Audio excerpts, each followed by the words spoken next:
1990-95 के दौर में, 2000 के दौर में यहाँ जनसंहार किए गए, कत्लेआम किया गया, खुलेआम कत्लेआम किया गया, बच्चों को भी बख्शा नहीं गया। उस वक्त तो हम लोग अखबारों में पढ़ते थे, लेकिन आज मुझे उस धरती पे पैर रखने का अवसर मिला। लेकिन मैं ये जानना चाहता हूं, आखिर क्यों आप इतने पीछे क्यों हैं?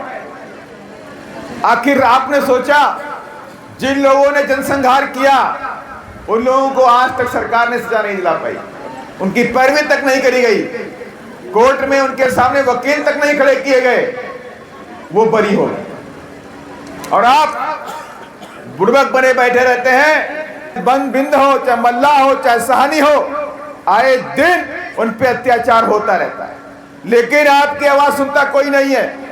बिहार के अंदर तो जंगल राज चलता है, गुंडा राज चलता है।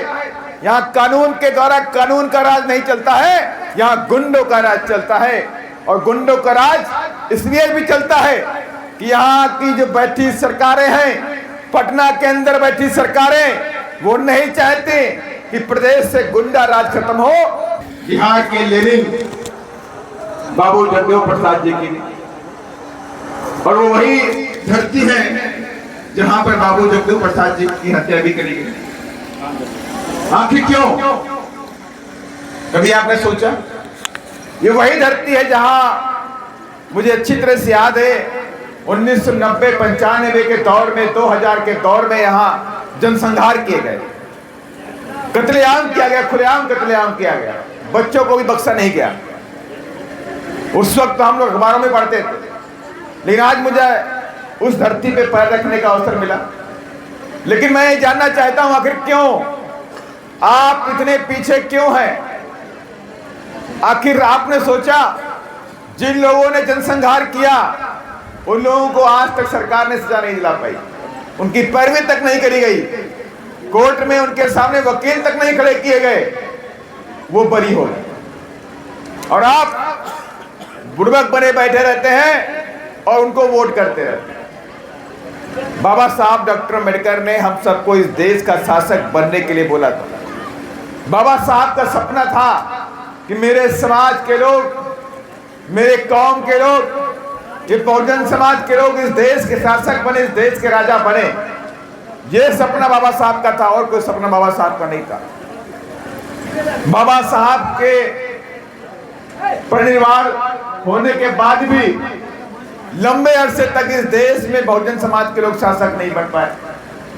और जबकि बाबा साहब डॉक्टर अम्बेडकर ने अपने जीते जी हमको रास्ता बता के गए, कैसे आप इस देश के शासक बनेंगे, कैसे आप इस देश के राजा बनेंगे, कैसे आप अपने ऊपर हो रहे अत्याचारों को, जुल्म जाति को खत्म करेंगे। ये सारा सब कुछ बाबा साहब ने बता दिया और कहा, हम सबको कई सारे उपदेशों में देखकर समझाया भी। पहला उपदेश दिया, शिक्षित बनो। कहा अपने बच्चों को शिक्षित करो और शिक्षित बनो। 2 वक्त की रोटी है तो 1 वक्त की रोटी खाना, लेकिन अपने बच्चों को शिक्षित जरूर कर देना, क्योंकि शिक्षा वो शेरनी का दूध है जो पीता है वो दहाड़ता है। और दूसरी बात बाबा साहब ने कहा, संघर्ष करो। संघर्ष करना पड़ेगा आपको अपने अधिकारों के लिए। कोई भी आपको अपने अधिकार देने नहीं आएगा। जो तुम्हारे अधिकार है, जो तुम्हारा हक है, उसको छीनना पड़ेगा, उसको लेना पड़ेगा, उसके लिए लड़ाई लड़नी पड़ेगी। ये बात बाबा साहब डॉक्टर अम्बेडकर ने कही। और तीसरी बात बाबा साहब ने कही, संगठित रहो, एक हो जाओ।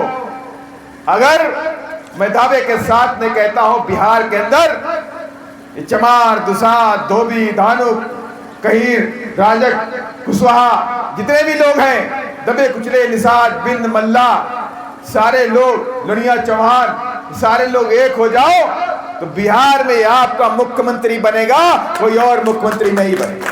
शासन आपका होगा।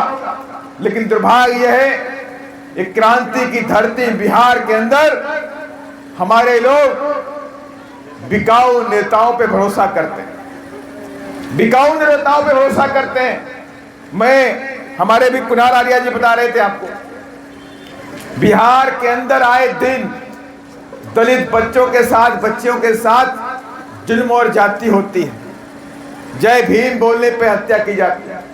मुझे अच्छी तरह से याद है लालगंज, पिछले साल के लालगंज, मेरी समझ से 13 अप्रैल को लालगंज में ना, पिछले साल 13 अप्रैल को वैशाली जिले में राकेश पासवान, उसने कहा हम बाबा साहब की जयंती मनाएंगे और जय भीम बोला, और उसकी हत्या कर दी गई राकेश पासवान। और अभी 14 अप्रैल को सीतामढ़ी में बिल्सन गांव पड़ता है, वार्ड नंबर 1 है मेरी समझ से, वार्ड नंबर 1 में पासवान टोला है, वहां पर उन लोगों ने बाबा साहब की जयंती मनाई और वहां के दबंग पहुंचे। उन्होंने कहा तुम जय श्री राम बोलो, तो उन लोगों ने कहा मैं नहीं बोलूंगा भाई, आज 14 अप्रैल है, मैं तो बाबा साहब का भक्त हूं, बाबा साहब मेरे भगवान है, मैं तो जय भीम बोलूंगा। बस इसी बात पे उससे कहा कि कल तुम सुबह नहीं देखोगे, कल का सूरज सुबह का देख नहीं पाओगे। रात में सोते हुए उसे उठा करके ले गए और उसे पीट पीट करके उसकी हत्या कर दी, अवधेश पासवान की हत्या कर दी।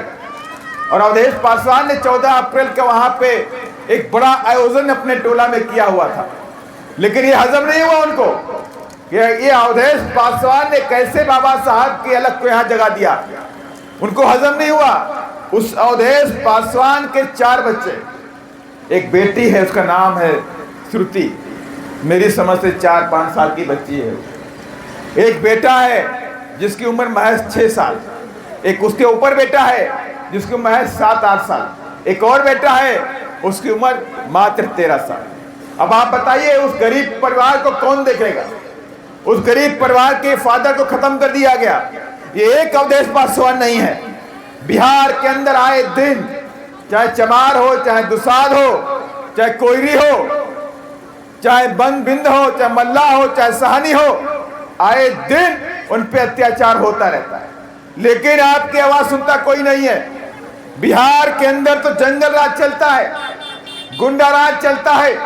यहाँ कानून के द्वारा कानून का राज नहीं चलता है, यहाँ गुंडों का राज चलता है। और गुंडों का राज इसलिए भी चलता है कि यहाँ की जो बैठी सरकारें हैं, पटना के अंदर बैठी सरकारें, वो नहीं चाहते कि प्रदेश से गुंडा राज खत्म हो, जंगल राज खत्म हो। और जैसे ही शांति फैलती है, प्रदेश के नेता कहीं जेलों के कानून में बदलाव करके बड़े बड़े गुंडे माफियाओं को छोड़ने का भी काम करते हैं। छोड़ा कि नहीं छोड़ा? कितने लोग जानते हैं गुंडों को छोड़ा गया? मुख्यमंत्री ने जेल के कानून में बदलाव करके जिनको उम्र कैद की सजा हो गई थी, ऐसे गुंडों मवालियों को जेल से छोड़ने का भी काम किया गया कि नहीं किया गया? इसी बिहार की धरती पे किया गया।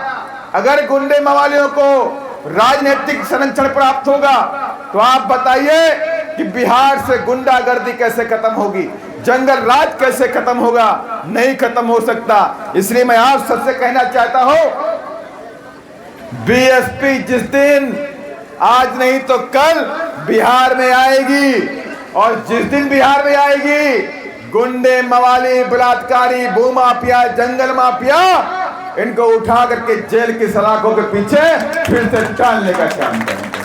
और ये हम ऐसे हवा में बात नहीं करते, बहुजन समाज पार्टी कभी हवा में बात नहीं करती।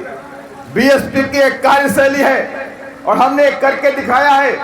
उत्तर प्रदेश में जब आदरणीय बहन जी मुख्यमंत्री थे, 1 महीने का अल्टीमेटम दिया और 1 महीने के अंदर तमाम गुंडे मवाली भूमाफिया बलात्कारी हत्यारों को जेल के पीछे डाल दिया। 1,48,000, 1-2 नहीं, 1,48,000 गुंडे मवालियों को जेल के पीछे डाल दिया गया, सलाखों के पीछे डाल दिया। उत्तर प्रदेश जहां जंगल राज था, गुंडा राज था, कानून का राज नहीं था, उस प्रदेश के अंदर आपकी बहना शेरनी बहना ने उत्तर प्रदेश के अंदर कानून के द्वारा कानून का राज स्थापित करके दिखा दिया। और मैं आपसे कहना चाहता हूं, ये क्रांतिकारी धरती बिहार है, जहां पर जेपी लोहिया, बाबू जगदेव प्रसाद, ये तमाम क्रांतिकारी नेता पैदा हुए हैं, जिनका सपना था कि बिहार में शोषित वर्ग के लोग मान सम्मान के साथ में रहें। और यहां तक कि उन्होंने नारा भी दिया हुआ था, उसमें नारा भी दिया कि हम सब लोग बिहार के लोग, हम लोग क्या चाहते हैं बिहार के अंदर। उन्होंने कहा 10 का शासन 90 पर नहीं चलेगा, नहीं चलेगा। 100 में 90 शोषित हैं, 90 भाग हमारा है। धन धरती और राजपाट में 90 भाग हमारा है। ये किसने कहा?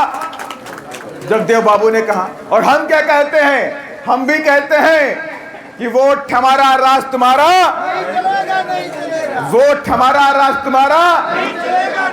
रीजन यही है कि हमारा वोट है, हमारे वोट पे तुम वहां पे बन जाते हो नेता, हमारे वोट पे तुम बन जाते हो मुख्यमंत्री, हमारे वोट पे तुम बन जाते हो बड़े बड़े मंत्री, लेकिन बनने के बाद हमारे समाज की तरफ मुड़ करके भी नहीं देखते, हमारे समाज के साथ में दुख तकलीफ के बारे में नहीं सोचते, हमारी बहु बच्चों के ऊपर हो रहे अत्याचार के बारे में तुम बात नहीं करते, हमारी बच्चों पे आए दिन हत्याएं होती हैं उन पर बात तुम नहीं करते, हमारे बच्चों के बारे में तुम, उनके भविष्य के बारे में, उनके शिक्षा के बारे में, उनके नौकरी के बारे में तुम बात नहीं करते। इसलिए अब हमने ठान लिया है, अब हमारा वोट और तुम्हारा राज नहीं चलेगा, नहीं चलेगा, क्योंकि तुम्हें हमारे बच्चों से नफरत है, क्योंकि तुम्हें हमारे कपड़ों से नफरत है, तुम्हें हमारे घरों से नफरत है, तुम्हें हमारे बच्चों की नौकरियों से नफरत है। इसलिए हमने बिना ठान लिया है कि हम ऐसे लोगों की राजनीति को बिहार में खत्म करके रहेंगे, और इसके लिए आप सभी का साथ चाहिए। और मेरे साथ फिर बोलिए